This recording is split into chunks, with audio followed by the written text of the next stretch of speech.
The rain had just begun when Detective Harris unfolded the worn manila folder on his desk. The case file was older than many of the rookies in his department, its edges softened by years of handling, its pages marked with notes in fading ink and pencil. Across the cover, in large block letters, someone had written a single word: revenge.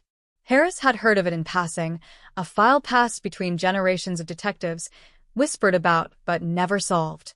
It had become more of a ghost story than a police investigation, a cold case that gnawed at anyone who dared to read it too closely. The story began in 1987. A wealthy businessman named Charles Duvall had been found murdered in his office, late one October night. The scene was strange. Nothing of value was taken, the safe remained locked, and the office showed no signs of forced entry. On his desk lay a single piece of paper with the word, paid, written in bold red ink. The police suspected revenge, but no one could link the crime to any known enemy. Duvall was not a man without enemies. He had ruined businesses, broken contracts, and left broken families in his rise to power. Yet when questioned, everyone either lacked motive or had airtight alibis. The investigation stalled. Witness statements contradicted one another, fingerprints led to dead ends, and rumors clouded every lead. The press called it the revenge killing, but within the department, it simply became the Revenge File. Over time, evidence was misplaced, detectives retired, and the case grew colder until it was little more than a ghost in the archives. Harris had always been drawn to mysteries that others abandoned. Something about unsolved crimes ate away at him, as though the silence of the victim demanded an answer. When he reopened the file, he noticed details others had ignored. The handwriting on the note wasn't just written in red ink. It was deliberate, almost calligraphic, as if the writer had wanted it to be recognized. He compared it with letters found in Duvall's personal correspondences and realized it didn't match anyone in the businessman's inner circle. Days stretched into nights as Harris retraced the steps of the original investigation. He visited Duvall's abandoned mansion, a decaying structure on the edge of town that smelled of mold and forgotten wealth. In the study where Duvall had once conducted business, Harris found an old ledger hidden behind a false panel in the wall. It contained names, dates, and sums of money, payments made under the table, debts collected through coercion, and loans never repaid.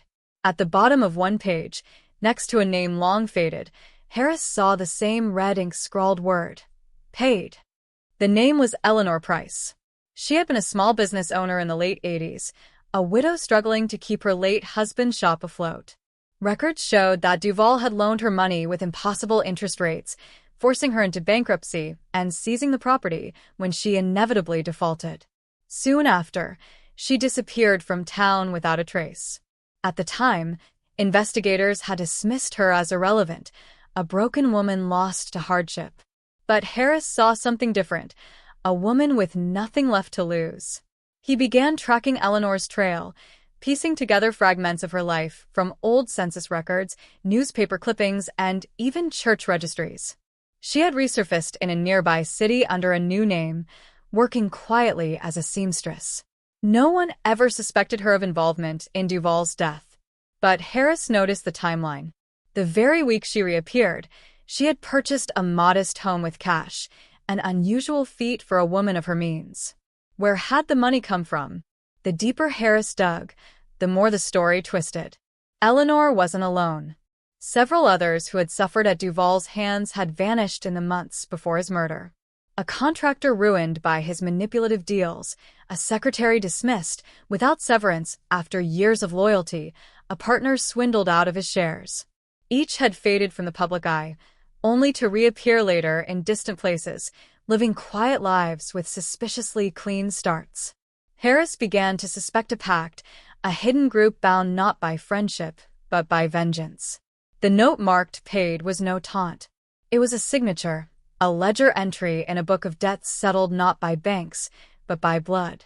Duvall's murder was not random, it was the closing of an account. Harris's obsession grew. He returned to the file each night, cross-referencing, building a map of names, dates, and motives. He imagined Eleanor in the shadows, not as a helpless widow, but as the orchestrator of something larger. Perhaps she hadn't been the one to strike the fatal blow, but she had lit the fire that burned Duval's empire to the ground. The more evidence he uncovered, the more the story unraveled into something beyond the reach of law. These people had vanished because they had chosen to. They had erased themselves from the city, created new lives, and left only a body behind to mark their closure. By the time Harris pieced the truth together, every one of them was long dead or lost to time. There would be no arrests, no justice served in court. And yet, the case was no longer unsolved. The cold file had warmed beneath Harris's hands, its secrets whispered from the margins of old reports and forgotten names. He closed the folder one last time, not with the satisfaction of a conviction, but with the understanding that some forms of justice never pass through the halls of law. As he placed the file back into the archive, Harris paused and glanced at the cover. The word revenge stared back at him, no longer just a label, but a truth. Charles Duval had paid his debts in full. The account was closed, and though the names behind it would never be known in court, Harris knew the ledger had been balanced. And somewhere, in the silence of forgotten lives, the echoes of vengeance finally settled into peace. The storm outside grew heavier, thunder rolling across the city as Detective Harris returned to his desk with a cup of stale coffee.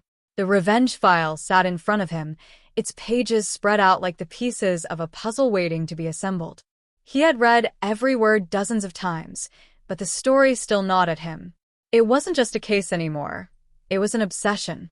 The original reports painted Charles Duval as a victim, but Harris knew better. Duval was a predator dressed in fine suits, the kind of man who made enemies not by chance, but by design. His empire was built on broken promises and contracts written in invisible ink. The public had admired him, called him a man of vision, but Harris saw the truth in the ledger hidden behind the wall.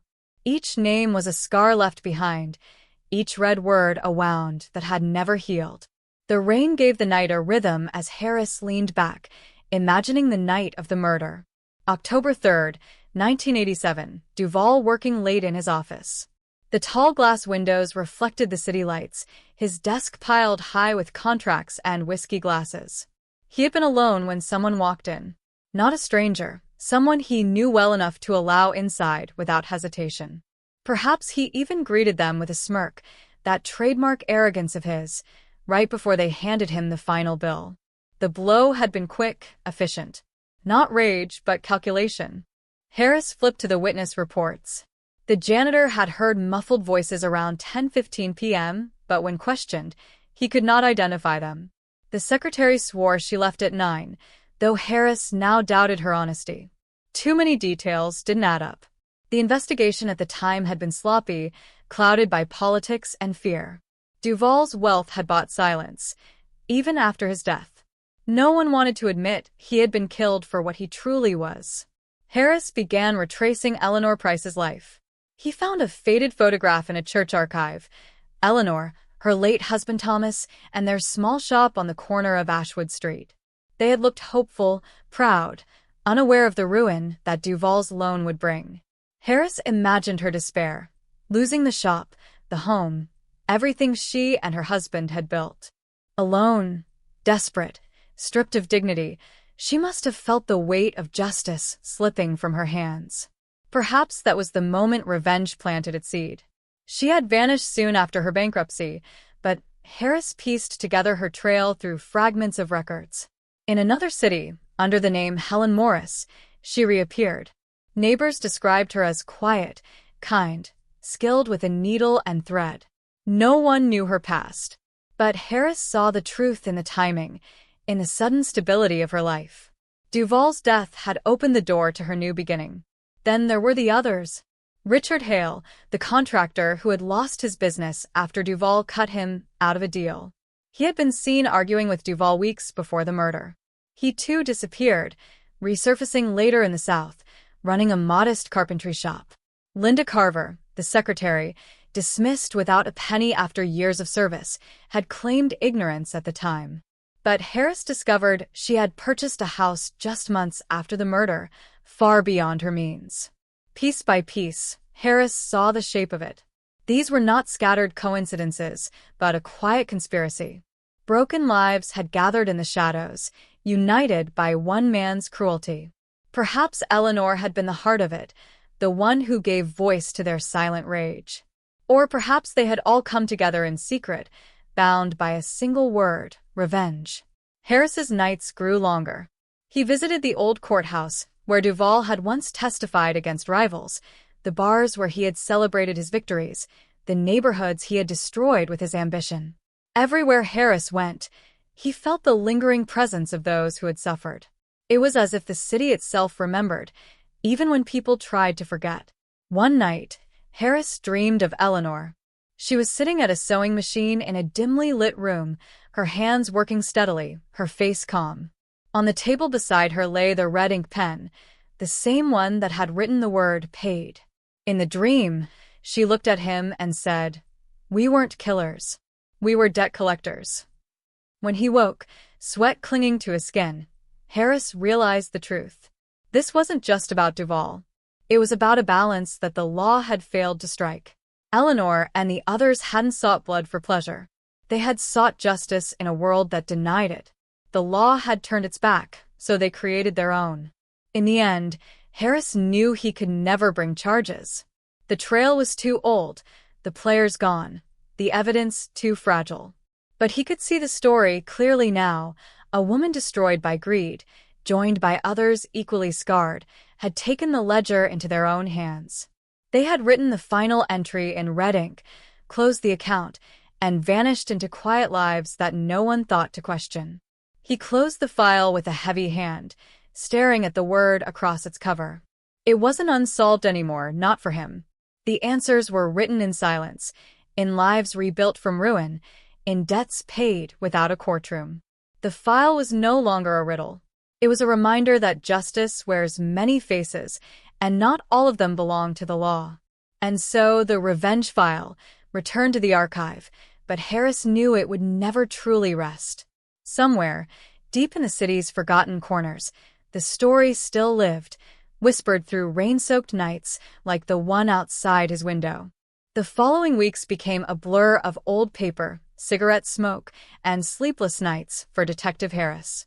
He had touched something dangerous, an echo from decades ago that refused to fade. The revenge file was no longer a case.